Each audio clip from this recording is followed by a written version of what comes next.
Então, bom dia a todas, sejam bem-vindas. Nós vamos terminar, o assunto que nós começamos a semana passada e nós não conseguimos terminar. Se Deus quiser, hoje nós terminamos esse assunto para entrar no outro assunto. Nós estávamos falando sobre Jesus no Monte da Tentação.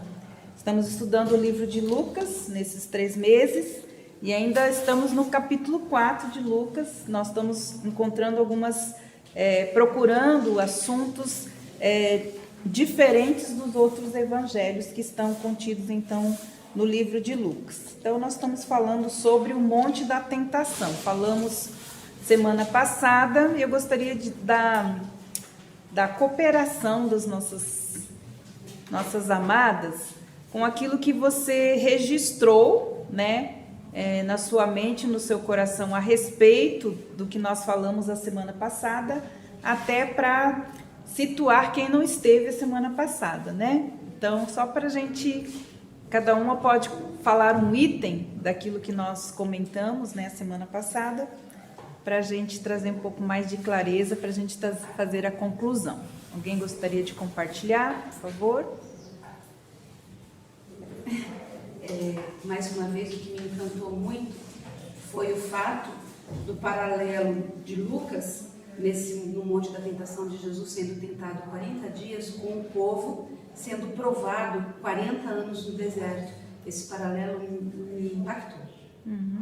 Então, da gente entender que Jesus, o povo, quando passou os 40 anos no deserto, passaram pela prova e provaram Deus. Lá fala que eles tentaram, provaram Deus, Até aqui no Novo Testamento tem vários textos falando que a gente não pode tentar nem provar o Senhor, mas que Jesus passou, os 40 dias dele no monte da tentação para vencer aquilo que o homem não conseguiu vencer naqueles 40 anos, para provar que nós podemos sim vencer as nossas tentações. E aí traz as lições importantes, não tentarmos o Senhor nosso Deus, que é um mandamento, Não tentar o Senhor, não prová-lo, porque na verdade tentá-lo é ser incrédulo, Minha incredulidade é a forma como a gente tenta o Senhor muitas vezes, É com a incredulidade. Alguém mais quer compartilhar algo?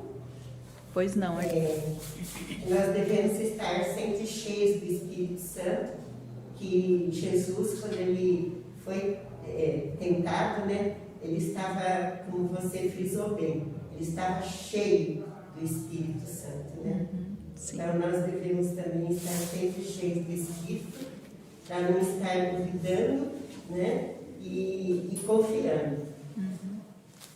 Certo. Alguém mais que esteve assim? Eu coloquei tudo aqui, escrevi tudo isso que foi falado, mas uma coisa que eu estou lendo aqui que eu escrevi, e realmente é verdade, Deus nos capacita e nos dá habilidades, É o Espírito Santo. Uma coisa que eu coloquei aqui que até grifei é ouvir o primeiro comando. Isso eu tenho para minha vida, sabe, Carmen? Eu vejo assim, eu já passei por algumas experiências de saber que o Espírito Santo, ele fala com a gente todo momento, E a gente tem que ouvir esse primeiro comando, Quando vier a tentação, quando vier as informações. O primeiro comando, E sempre preferir a palavra do que as palavras do nosso coração, do que as nossas emoções, Então, isso quer dizer, quando a gente tem a mente de Cristo, em qualquer situação que a gente passe, a palavra sempre é o comando certo. Não o que eu penso, o que eu acho, o que eu sinto, Se a gente é governado pelas emoções, a gente não tem vitória em área alguma, porque as nossas emoções são como uma areia movediça. Então, se a gente for guiado pelas emoções, então a gente não consegue vencer as nossas provas, Mas, se a gente tem sempre a mente de Cristo, quer dizer, ter sempre na mente a palavra, o que a palavra de Deus diz a respeito desse assunto, ou dessa prova, ou dessa provação, ou dessa tentação que eu estou falando. Então, o comando sempre é a palavra de Deus, e não as nossas emoções, Porque as nossas emoções não dizem nada. Alguém mais quer compartilhar algo que nós aprendemos? Não? Sabe uma coisa que eu também lembrei? Sobre as tentações, né? Que a gente passa pelas mesmas tentações Sim. até hoje. Então ele fala exatamente as mesmas tentações.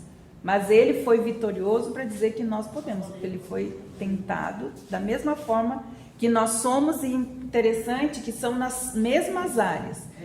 Outra coisa, Satanás não muda a sua estratégia, a estratégia dele sempre é o mesmo. Se você for ver ele ao longo da história, como que ele foi trabalhando na vida, ele não muda as táticas, né? Elas continuam sendo as mesmas, que a primeira delas é trocar a verdade de Deus pela mentira. Então, exatamente, se nós abrimos mão da verdade de Deus pela mentira, pelo engano de Satanás, então a gente já foi seduzido na nossa mente. Essa sedução na nossa mente foi igual ele fez com Eva. Eu acho que Deus não falou isso não. Pronto, ele já trocou a verdade pelo engano. Seduziu a mente, desceu para o coração, ela agiu, né? Usou a vontade dela. Então, o centro, né, da tentação, da provação, sempre ela tem esse sentido mesmo. Primeiro é trocar a verdade de Deus por uma mentira. Então, a gente perceber isso, né? Então, nós vamos concluir, chegar na conclusão, vamos ler Lucas 4,18. Para nós concluirmos. Lucas 4,18. Se alguém quiser ler. O Espírito do Senhor está sobre mim, porque me ungiu para anunciar boas novas aos pobres. Enviou-me para proclamar libertação aos presos e restauração da vista aos cegos, para pôr em liberdade os oprimidos. Então, aqui o que é importante a gente entender é aquilo que a Aldinha falou, que Jesus era cheio do Espírito Santo de Deus. Então, quando essa virtude, Jesus andava, ele contrariou todos os testes, né? Passou por todos os testes que o povo de Israel passou no deserto. Então, ele contrariou todas as probabilidades de que haveria algum tipo de provação e tentação que nós não poderíamos vencer. Então, nessa virtude, ele venceu e ele levou, então, é importante a gente entender, o princípio que está inserido dentro desse contexto, né? Então, são muitas coisas, mas Jesus levou toda a sua prova, né? A prova que ele passou lá para o ensino dele. Se você perceber, todas as coisas ele levou para o ensino, ele levou para as sinagogas, ele levou então para todos. E ele foi aceito exatamente por quê? Porque ele foi aprovado naquilo que nenhum deles ainda tinha sido. Então, quando ele fala a respeito disso, ele teve uma aceitação inicial, né? Mas quando ele começa a exercer a autoridade, que é o que a Marli leu aqui, né? Que o Espírito do Senhor estava sobre ele. Então, quando ele se apresenta lá, aí já muda de história, certo? Mas ele foi ungido como rei de Israel. Mas naquele momento ele ainda estava como o profeta. Ele veio para evangelizar, para trazer o evangelho do reino, para apresentar o reino de Deus, né? A gente sempre fala do evangelho da salvação. Quando a gente olha todo o contexto, a gente vê ele pregando o evangelho do reino, né? Porque é ele mesmo que nos transporta do reino das trevas para o reino do Filho do seu amor. Ele é o nosso Messias, o nosso Salvador, e ele foi ungido para isso. Então, embora a mensagem pregada por Jesus fosse, em primeiro lugar, para encontrar os cativos pelo pecado, ele fez uma menção, então, para outro grupo de pessoas, que eram os pobres, os cativos e os oprimidos. Então, essa era uma ênfase muito importante, porque Lucas, como eu falei para vocês, era um médico humanitário, né? Ele cuidava desse grupo de pessoas como médico. Então, quando os seus pacientes, creio eu, foram curados, aqueles que ele, quem sabe, já tinha até dado, né? Falou, ó, não tem mais jeito para você. mas eles voltam para testemunhar aquilo que tinha acontecido. Então ele sai, porque ele não é, né, como a gente sabe, ele não foi um discípulo que seguiu Jesus. Então ele sai para investigar e ele encontra então Jesus cuidando exatamente daquilo que ele sempre cuidou, né? Então a gente vê isso, ele fala sobre isso, dá muita ênfase a essa questão. Então foi no poder do Espírito Santo que Jesus, ele saiu do deserto e entrou, né? Ele entrou levado por Deus, saiu no poder de Deus, e a partir daí, com essa autoridade, ele começou a ensinar nas sinagogas. Então vamos ver qual é a lição final do Monte da Tentação para nós. Então, todos nós enfrentamos fases de deserto em nossas vidas, ok? Sim ou não? Desertos são aquele tempo que está só você e Deus, que você não tem nada, a não ser contar com Deus para mudar a sorte, né? Porque às vezes existem áreas áridas em nossa vida, né? Que não estão florescendo, que as coisas não estão acontecendo, e que a única coisa que a gente sente é que a gente está sendo tentado a desistir, né? Desistir, abrir mão. Então, todos nós nos desfazemos de tudo aquilo que às vezes não é essencial para viver isso, porque o deserto é isso. Às vezes Deus tira aquilo que a gente acha que é importante, né? Que nos segura, os nossos deuses, né? Os nossos deuses, nossos ídolos, porque nós temos ídolos que são aquelas coisas que nós trazemos para a nossa vida, para quê? Para suprir a nossa necessidade, necessidades que somente Deus pode suprir na nossa vida. Então, Deus nos leva para esse deserto para trabalhar a nossa vida. Então, nós não podemos carregar e arrastar aquilo que for absolutamente inútil para nós. Eu vejo isso hoje, depois dessa pandemia, eu vejo Deus priorizando o que realmente é importante. Quem teve ouvidos para ouvir, ouviu.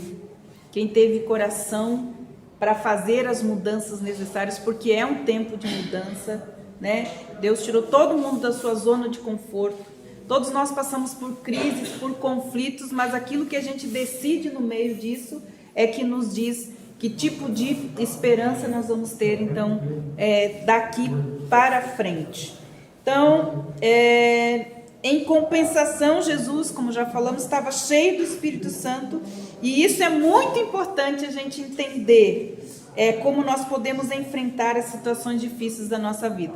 Eu gosto do livro de Efésios, porque ele nos ensina lá, né, como andar no Espírito, como andar cheio do Espírito Santo. Então eu desafio você a ler o livro de Efésios, né? Ele mostra lá como é e quem é um crente cheio do Espírito. Então, é no deserto que nós somos mais tentados a deixar o caminho de Deus. Quantas pessoas, nesse tempo de pandemia, nesse deserto que nós passamos, abandonaram a fé? Quantas pessoas? Eu conheço muitas pessoas que não só abandonaram a fé, mas foram para outros lados, né? Então, todo deserto ele é difícil, mas por que o deserto é difícil? Porque a gente aqui nessa terra quer correr atrás de uma vida fácil, e não foi isso promessa de Deus para nós, ter vida fácil. Mas você pode ver que os nossos interesses sempre estão ligados a ter uma vida mais fácil.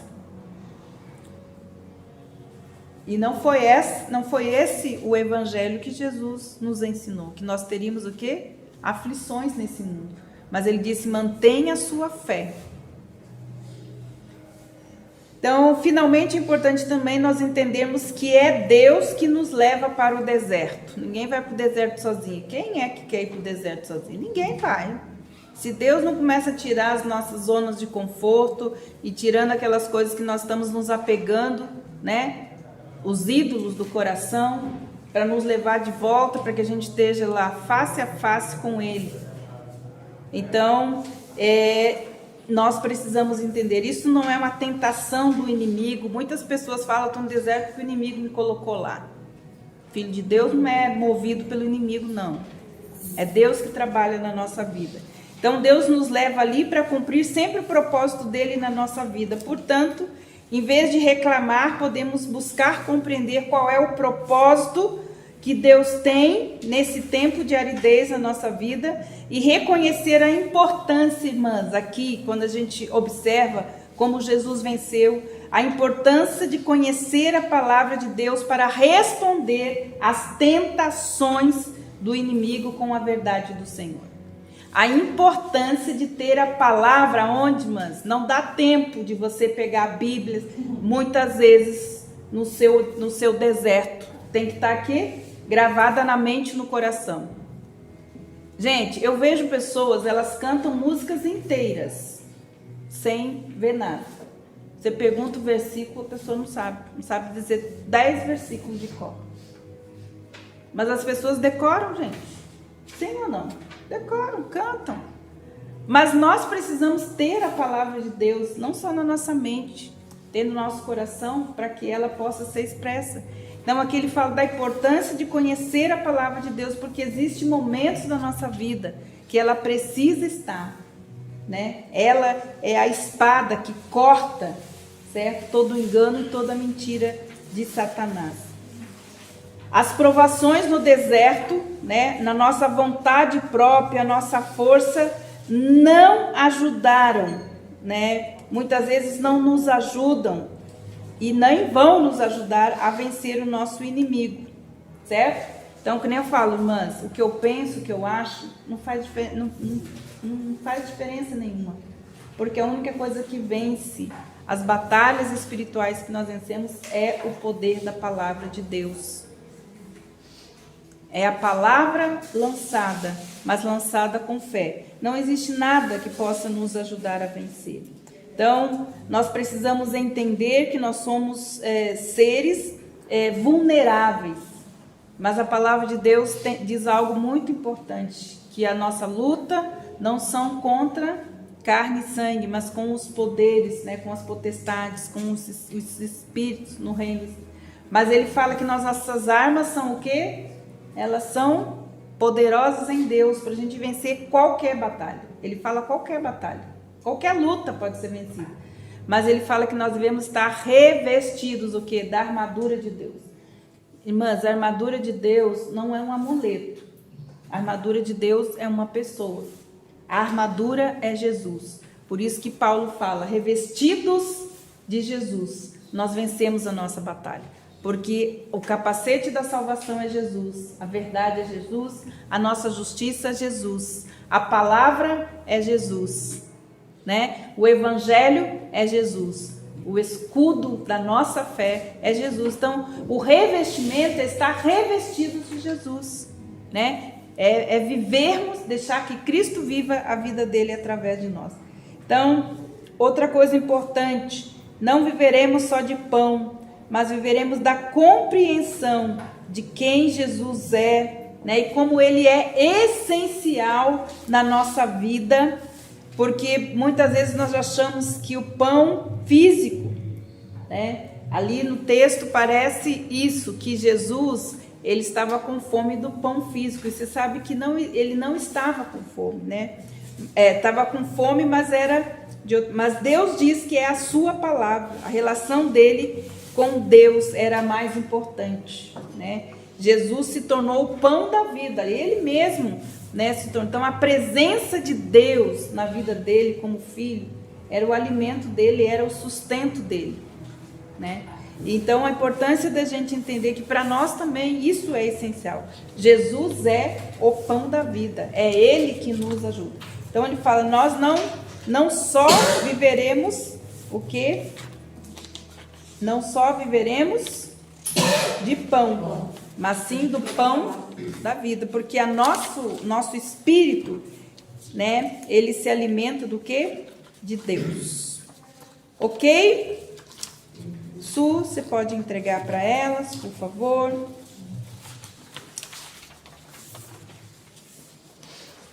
Nós vamos dar início, então, ao nosso tema de hoje, tá bom? Eu estava encerrando o tema da semana passada, que a gente não tinha encerrado. E hoje nós vamos começar, então, um novo tema, muito importante para fechar o capítulo 4 de Lucas, que é Jesus revela a sua autoridade. E eu gostaria que nós abríssemos então as nossas Bíblias lá em Lucas, como nós estávamos, 4, 16 a 21, e alguém já abre lá em Isaías 61. Vamos deixar aberta nesses dois textos. Isaías 61 e Lucas 4, 16 a 21.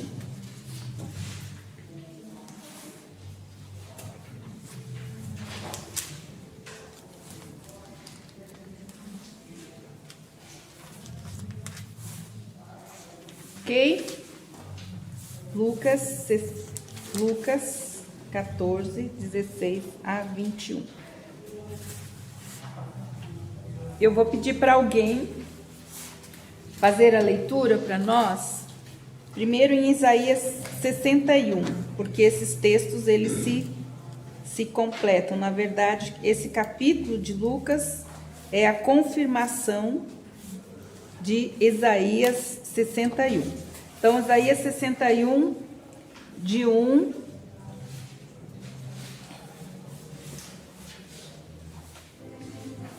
a 4.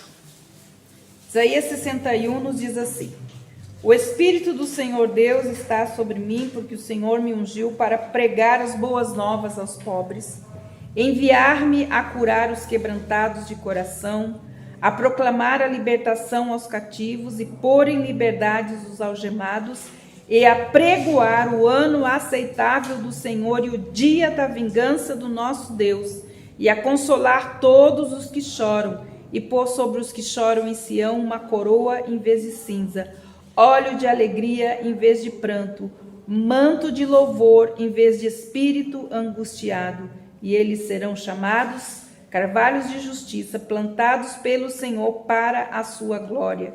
Reconstruirão as antigas ruínas e restaurarão os lugares anteriormente destruídos, e renovarão as cidades arruinadas, destruídas de geração em geração. Então, nós precisamos entender que logo depois que Jesus saiu do monte da tentação, ele já começou a exercer a sua autoridade, tanto no ensino, como também na libertação aos cativos, como na cura e como na libertação dos oprimidos. Então, nosso propósito, só para a gente entender e para fechar a questão da tentação de Jesus, era o propósito, que a gente às vezes tem uma ideia errada. E eu quero que a gente saia com a ideia certa a respeito disso. Então, o propósito da tentação de Jesus não foi ver se ele pecaria, mas provar que ele não poderia pecar. O fato é que Jesus é Deus e Deus não pode pecar. Só um homem santo sem pecado poderia ser o nosso Redentor. Ele não foi lá tentado para ver se ele poderia ser vencedor e ser o nosso Redentor. Não, ele foi lá para dizer que ele era Deus e ele não pecava, nele não haveria pecado e não teria como ele pecar. A gente não tem a ideia de que ele foi lá e que ele poderia? Foi lá ser tentado, poderia. Não, exatamente foi provar que ele não poderia, porque ele era Deus e Deus não peca. Ok, mas não foi ver se ele pecaria, mas provar que ele não poderia pecar. Certo? A tentação foi que ele não poderia, foi provar exatamente isso. Porque ele é Deus, Deus não pode pecar. E só um homem santo poderia então ser o nosso. Ele saiu de lá já com esta missão. Então, o ministério público de Jesus, nesses versículos 13 e 14. Então, houve 4, 13 e 14. Então, diz assim: tendo concluído todas as tentações, o diabo afastou-se de Jesus até o momento oportuno, que a gente já viu o que significa esse momento oportuno. Mas Jesus inicia então a sua missão na Galileia. Então Jesus, no poder do Espírito, voltou para a Galileia e a sua fama correu por toda aquela região. E ele ensinava nas sinagogas, sendo elogiado por todos. Então olha só que importante. Entre o versículo 13 e 14 do capítulo 4, há um espaço de quase um ano depois da tentação. Então ele ficou um ano por ali, exatamente exercendo esse ministério do ensino. Ele começa então ensinando, ele passa um ano ensinando a respeito de todas as coisas. Ele ensinava então em todas as sinagogas aonde ele ia, ele entrava na sinagoga, ele ensinava e todos elogiavam o poder e a autoridade que ele tinha então enquanto ele estava ensinando. Então ele ministrava em toda a região da Judéia. E isso também está registrado no capítulo 2 e 5 de João. Então este um ano de ministração, de ensino de Jesus. Quando Jesus, no poder do Espírito Santo, então ele regressa para a Galileia, para começar então o segundo ano do seu ministério público, sua fama já tinha corrido por toda a vizinhança. Enquanto ele ensinava na sinagoga judaica, ele era glorificado por todos. Agora nós vamos ler, então, vamos ver, chegando agora, ele chega em Nazaré. Quem é Nazaré? O que é Nazaré? Quem sabe que é Nazaré? A cidade aonde ele nasceu, né? Então ele chega depois de estar lá na Judéia ensinando, ele vem no seu segundo ano, ele vem então para Nazaré. Então devemos lembrar disso, que ele voltou e agora nós vamos ver então Lucas 4, 16, 21. Então, como era de costume, ele entrou no sábado na sinagoga. Quando ele entra, então, na sinagoga, o que acontece? Certo? Ele, então, se levanta para ler as escrituras, aonde? No Antigo Testamento. Vamos ler Lucas 4, 16 a 21. Jesus, indo para Nazaré, onde havia sido criado, num sábado, entrou na sinagoga, segundo o seu costume. Ele era disciplinado, né? Seu costume. E levantou-se para ler. Então lhe deram o livro do profeta Isaías. Olha, não foi ele que foi. Deram o livro, porque eram enrolos, né, irmãos? O livro do profeta Isaías. E abrindo o livro, ele achou o lugar onde estava escrito. Então, abrindo o livro, ele foi lá. Hoje é o dia que eu preciso me apresentar. Ele vai aonde? Exatamente nessa parte, aonde está escrito: o Espírito do Senhor está sobre mim, porque ele me ungiu para evangelizar os pobres, enviou-me para proclamar a libertação aos cativos, restauração da vista aos cegos, para pôr em liberdade os oprimidos e proclamar o ano aceitável do Senhor. E tendo fechado o livro, Jesus devolveu ao assistente e sentou-se. Todos na sinagoga tinham os olhos fixos nele. Então Jesus começou a dizer: hoje se cumpriu a escritura que vocês acabam de ouvir.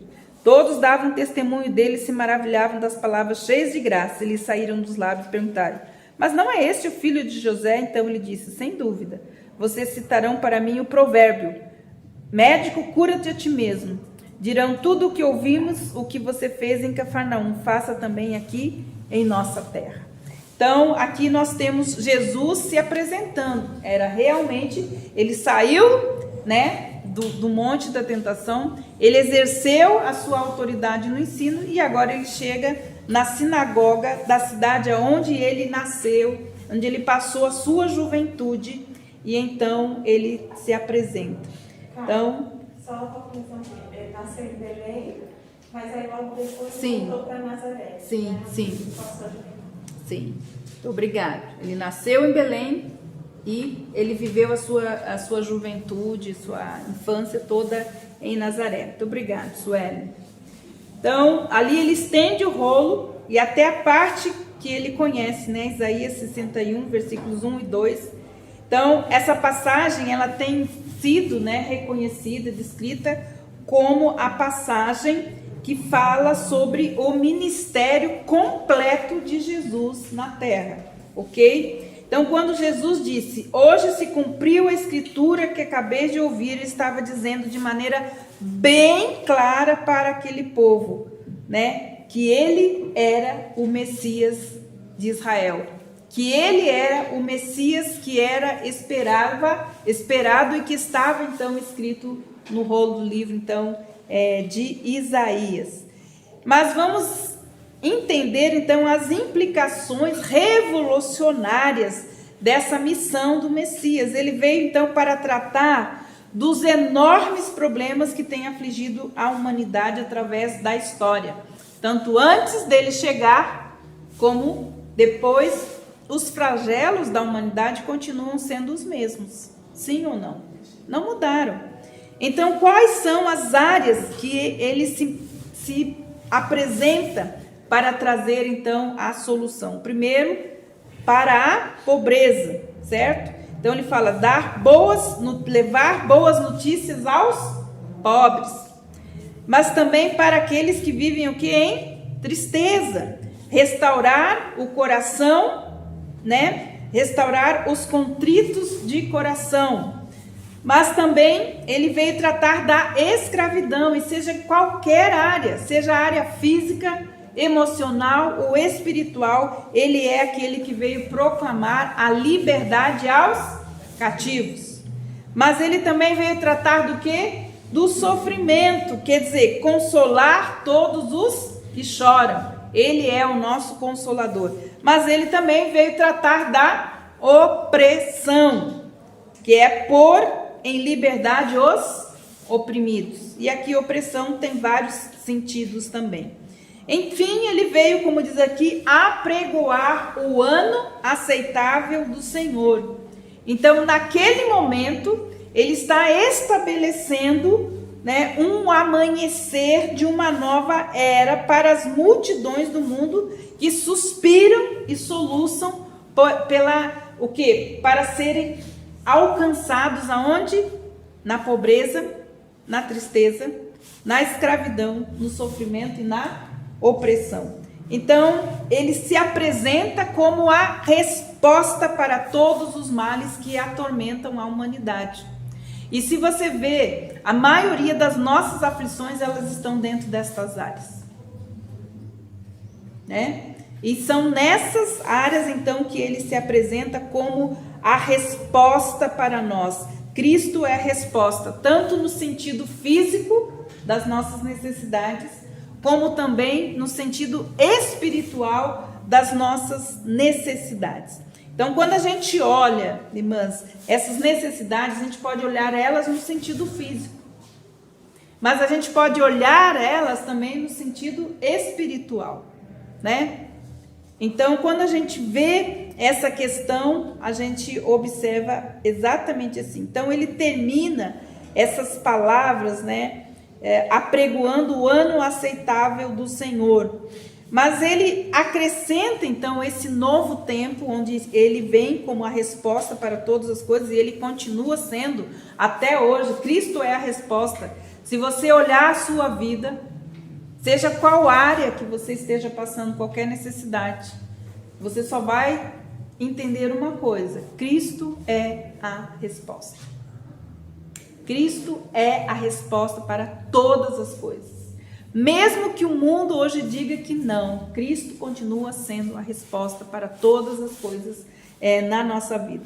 Mas aqui tem algo interessante, diferente de Isaías, que ele não fala sobre um assunto, ele não acrescentou as últimas palavras de Isaías. Por quê? Ele não apresenta as últimas palavras do texto de Isaías, que é o dia da vingança do nosso Deus. Ele parou aí, ele falou o ano aceitável do Senhor, mas ele não fala sobre o dia da vingança do nosso Deus. Qual é o propósito? Então, olha que interessante. Então, o propósito da primeira vinda de Jesus, certo? Ele chegando, foi apregoar o ano aceitável do Senhor, que é o quê? O tempo da graça, que é o que nós estamos vivendo hoje. A época da graça é o que nós estamos vivendo. Nós estamos vivendo o tempo aceitável e o dia do quê? Da salvação, certo? O ano aceitável do Senhor, o ano da salvação, o tempo da salvação. Agora, quando ele voltar à terra pela segunda vez, será para proclamar o dia da vingança do nosso Deus. Olha isso, gente. São detalhes, né, que a gente não pega, mas está aqui registrado. Então, quando ele voltar, provavelmente ele vai dizer: chegou o quê? O dia da vingança do nosso Deus. E ainda tem outra coisa, note outra coisa. O tempo aceitável se refere a um ano. Olha só. Mas a vingança do nosso Deus, um dia. Certo? Um dia. Então, esse texto, ele fala isso para nós, né? Então, nós estamos vivendo o ano, quer dizer, um tempo profético, aonde nós ainda podemos ter o nosso Salvador e viver debaixo da graça. Mas vai chegar o dia, e isso deve ser abreviado. Provavelmente não vai ter muito tempo. Ele chegou, vai fazer aquilo que ele falou que vai fazer. Pronto. Então, aqui é na medida do tempo, certo? Um ano e um dia. Então, o dia, quer dizer, é abreviado. Ele vai chegar e tudo aquilo que ele falou que vai fazer vai acontecer, certo? Então, acontece algo muito sério aqui também, que nós vimos, nos versículos 23 a 27, né?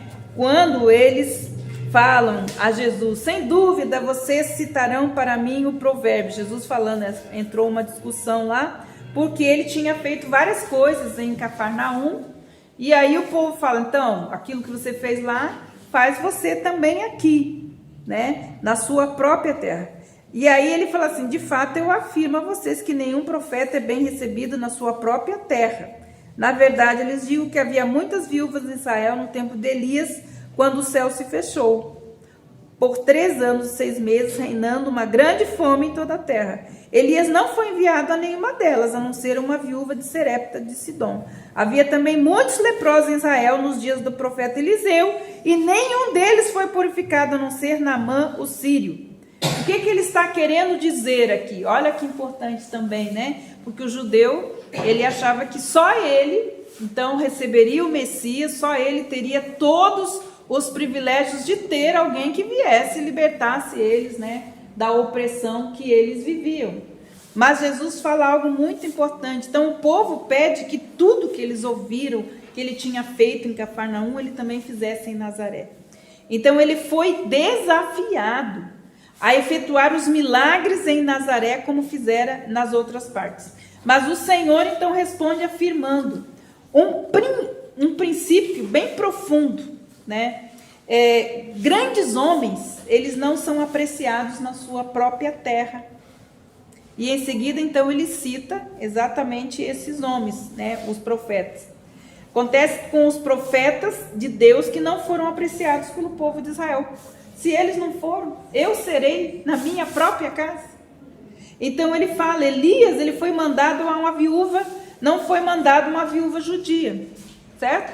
Ele foi mandado uma viúva o quê? Gentílica. Entende? Por quê? Porque o Salvador veio para todos, não só para os judeus. Ainda diz a palavra que eles o rejeitaram. Mas ele não veio só para eles, veio então para todos.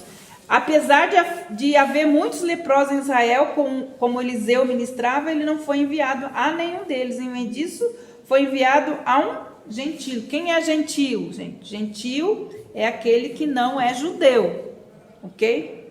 Não é aquele que não crê em Deus. Às vezes a pessoa fala, gentio. Então, tem judeu e gentio. Nós somos gentios. Não somos judeus, não somos gentios. Então, ele está falando aqui, certo? Então, Naamã era capitão do exército da Síria. Então, imagina o impacto das palavras de Jesus nas mentes judaicas, porque eles estavam esperando que aquele que estava escrito lá em Isaías viesse apenas para eles. Mas ele fala, não, eu não vim só para... Eu vim, então, também para os gentios. Então, é importante da gente entender isso. E o fato de Lucas, né, ter escrito Ele era para gentil. os gentios, né, para Teófilo, mas para os gentios, Sim. isso fica claro aqui, né, mostrando então para os gentios, olha, agora a palavra de Deus é para vocês. Exatamente. Porque havia uma diferença também, né, de classes, coisas. Os gentios tinha, na verdade, assim, a maioria dos gentios tinham essas características de serem pobres, porque eles viviam uma outra situação, né? Porque os judeus sempre eram ricos, sempre tinham mais posse, mais inteligência, todas as coisas, né? A cultura deles era muito rica, né? Então, a importância da gente, então, exatamente como a Suelen falou, Lucas não era judeu, ele era um gentil. Então, vamos concluir esse assunto. Então, você imagina o impacto, né, dessas palavras de Jesus aqui nesse lugar. Mulheres, ele falou das mulheres, dos gentios, falou dos leprosos, que eram colocados sempre no fim da escala social, certo? Eles eram separados, vamos dizer assim, no nosso tempo, vamos dizer assim, eram marginalizados, eram essas pessoas. Mas aqui o Senhor propositalmente colocou todos eles, o que, irmãs? Acima da classe judaica, dos judeus, que eram os bambambãs. Jesus eleva eles, coloca eles em prioridade no reino dele. Como assim? Certo? Então, ele faz exatamente isso, colocando eles acima dos judeus descrentes. O que ele estava querendo dizer era que a história do Antigo Testamento estava para se repetir. Apesar dos milagres, ele sabia que seria rejeitado, não somente pela cidade de Nazaré, que o que aconteceu ali, aconteceu pela nação toda a nação. Então, eles rejeitaram Jesus. Então, é importante a gente entender esta questão. Ele, então, se voltaria aos gentios como Elias e Eliseu, porque naquele tempo ele era considerado também como um profeta. Então, expulsos, o que fizeram? Ficaram com tanta raiva, tanto ódio dele ter trazido essa classe de gente, colocado ele em prioridades, né, para Deus, para o Deus dele, colocando eles em prioridade, que eles então expulsaram ele e levaram ele até o cume do monte com a intenção de precipitá-lo então para baixo.